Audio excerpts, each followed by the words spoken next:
I'm just practicing on their 69 GTO, hacking it all up. And hey there, and welcome to Matt's Garage, Car Stories with Matt. So today I wanted to talk about one of my early jobs, and I actually worked in auto restoration a lot, and body shops. I've pretty well worked in body shops more than anything, and always done auto body at home. I mean, I'm a body man. That's what I do. I know I do a lot of mechanical stuff on this channel, but that's just out of necessity. I'm a body guy.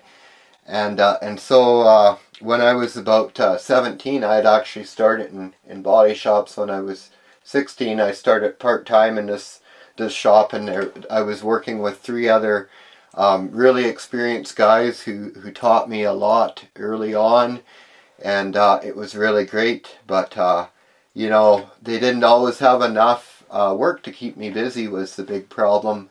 The shop was just sort of the right size for three guys to work in, and me working there sometimes was more than they needed.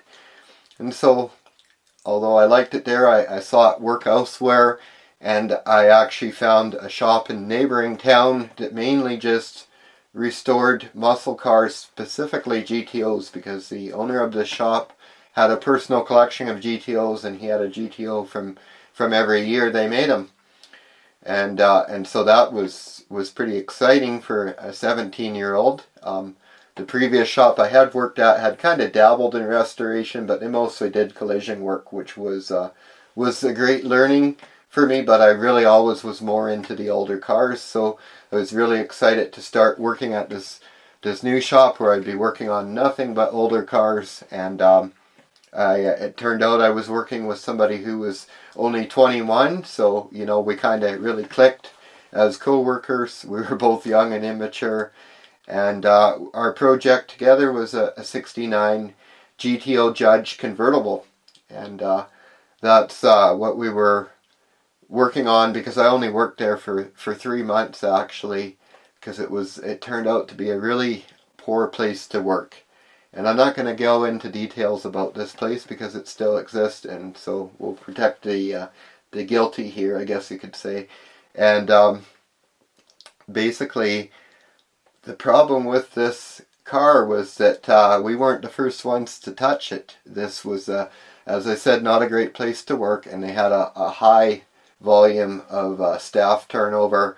And so the people who had started working on this car had long gone, and then this co-worker of mine had taken over, and then I came along, and every body guy does things a little bit different. So the way the car had started out was certainly not the way I would have done it. It was back when panel bonding was a new thing, and they had literally glued all the body panels on this car, all the new floor pans in this car, and they hadn't really taken the care to remove a lot of the rust out of this car, and they hadn't had a lot of skill, because I remember I went to fit up one of the front fenders, and the door had this concave body feature in it, and the fender, they had made it straight, it was that far away from the door. And I don't know how I'd fix that today, but I didn't really have any metal working experience at the time. Literally, I remember my experience consisted of welding up a crack that long in a motorcycle fender I was working on in the other shop, and of one of the guys there kind of taking me aside and showing me how to properly weld and how to properly control your heat, and just explaining it to me basically. But I have a really good memory for things like that, and so I decided this was an opportunity to prove myself, and I just grabbed a cut-off wheel and I sliced that fender across in about 6 different places, and I hammered it all in. That was to weaken it, and I hammered it all in to match the door.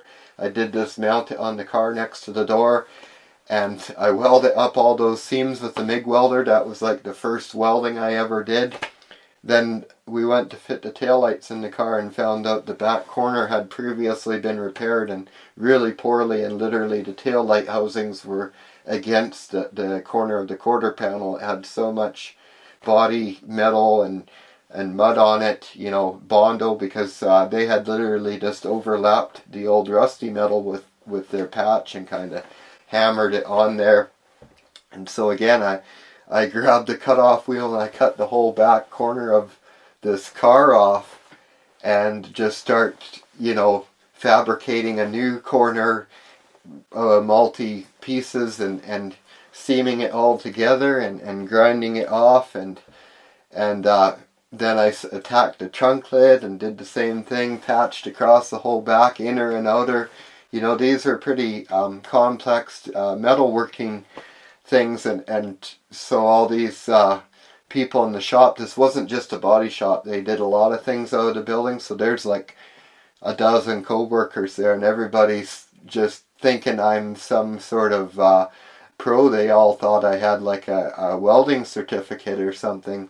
Meanwhile, this was literally my learning experience here, and they didn't know it. I'm just practicing on their 69 GTO, hacking it all up and welding it back together just as a learning experience. But apparently I was doing it good enough that they were happy. So anyways, I went around and did a lot of metal work on this car, but the big problem is they wouldn't let me redo the quarter panels. And the quarter panels on this car ended up, they had that much body filler on them, I'm not joking. And we ended up nicknaming this car the Evercoat Car because they were buying the big 5-gallon pails of Evercoat Rage Gold body filler, which is a common brand, but they were buying the big pails of that, like the big, and we went through 3 of those on that car. Like, we sculpted a 69 GTO, and we got it into primer, and it, you know, when you've got that much material on a car, it starts to end up being not so straight, and body lines aren't where they should be and that sort of thing. So when it got into primer, and this is another thing, they didn't have a paint booth in the same building as we were working on the car. The paint booth they had was in another building across town.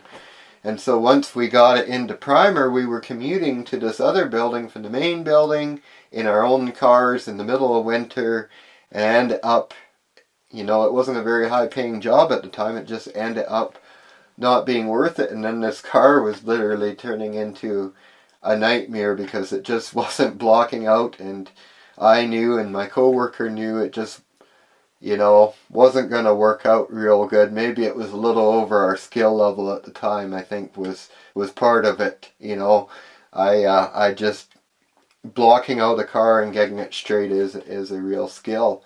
And so I ended up quitting in the middle of that monotonous task and moving on, because that just wasn't the place to work. The owner of that and the boss there, he would kind of come out and just like yell at us all the time, like literally.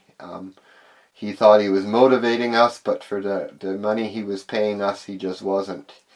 And so I moved on, and I heard that the trend continued, a high staff turnover, and in fact I heard a few stories about that car went through a few more bodymen and really ended up with a few botched paint jobs on it and a big fiasco before they actually found somebody with the skill level to put it back together. And I did actually recently see the car for sale, and I saved a few pictures of it.